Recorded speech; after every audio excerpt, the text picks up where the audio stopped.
I'm going to show you how to easily open up your thule roof rack. Now, all you're going to need to do is you're going to need to find your key, which looks something like this. They all look slightly different just because they're obviously different molds, but there's basically a number on the key you can see right here just to make sure it is the right one. I recommend making a copy of this if you ever lose it, or you can always go to the locksmith if you actually, lose your key altogether.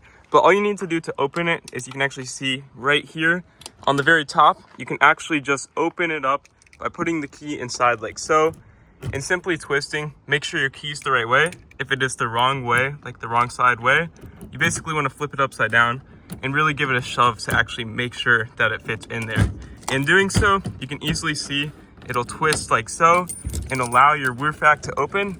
And you're gonna need to put some pressure to open it like I'm doing so here and actually open it from down the middle. Okay, it's pretty difficult, and then you can see that's all we need to do to open our roof rack. And if you want to take it off, you can obviously undo all of these things right here to remove it. And yeah, to easily put it back down, simply close it once again, twist it till it's secure. And when you pull it out, make sure that it obviously doesn't come up. Otherwise, it's not locked, but it's locked now. And that's all you need to do to use the thule roof rack.